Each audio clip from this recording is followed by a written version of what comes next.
This program is brought to you by PennyMac TPO. Visit tpo.pennymac.com to learn more about becoming a partner and starting your journey to greatness.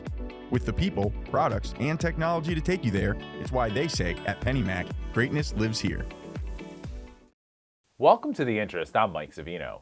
Market conditions are making it hard for everyone right now, but in some states, rules and requirements make it tough to even get into business. In fact, many brokerages are avoiding New York altogether despite it looking like an attractive market with plenty of money. So why is that?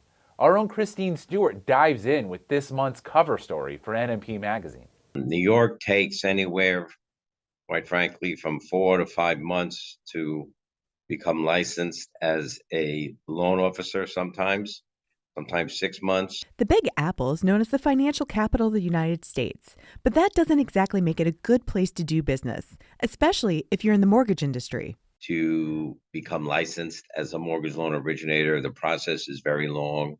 Stephen Milner, founder and CEO of U.S. Mortgage Corp., knows. He's been doing business in New York for 42 years. These companies that are licensed in every state, but they just avoid, for different reasons, to pursue becoming licensed as an independent mortgage banker in New York because it just takes too long.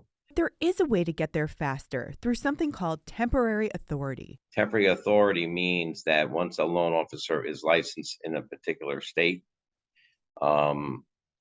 then they can apply and they wish to do business in a state that they're not licensed in. His advice is to pick one of the faster states, even if that's not a state where you plan to do business. Connecticut is one of the fastest states. They take 10 to 15 days. Wisconsin takes, I think, 8 to 12 days for a loan officer to become licensed. Once you get that temporary authority, then you can start doing business and apply for a license in New York, which can take anywhere from 4 to 5 months. For the Mortgage News Network, I'm Christine Stewart. Thanks, Christine. You can read more about New York's problem attracting brokers in the current issue of NMP Magazine. In other news, with demand falling as much as it has, sellers have to keep dropping their asking prices. In fact, the median home price in August was down 2% compared to the June peak. That's because prices have fallen by 1% in July and then again in August. Black Knight says that this is the biggest dip since January of 2009, which of course was in the early stages of the housing crisis. The biggest price drops since June have largely been on the West Coast, led by San Jose, California. The rest of the top 5 include fellow Golden State cities San Francisco and San Diego, as well as Seattle and Denver. With the price drops continuing, owners are reconsidering whether or not to sell their homes. For sale inventory stalled in August, growing just 1/10 of the rate that we saw in prior months. Despite the price dips, the median home value is still 12% higher than it was last year, thanks to a surge in prices earlier this year. Coming up, one lender is lowering its funding capacity after getting out of wholesale altogether. Don't miss the largest regional mortgage show in the nation. The New England Mortgage Expo returns to Mohegan Sun in Connecticut, January 12th and 13th. See us at www.nymortgageexpo.com. Start your year with the best connections in the industry. Dozens of sessions, scores of exhibitors. It's where success is written every hour. www.nymortgageexpo.com. Welcome back. Loan Depot is cutting its funding capacity by $500 million as it expects originations to continue dropping.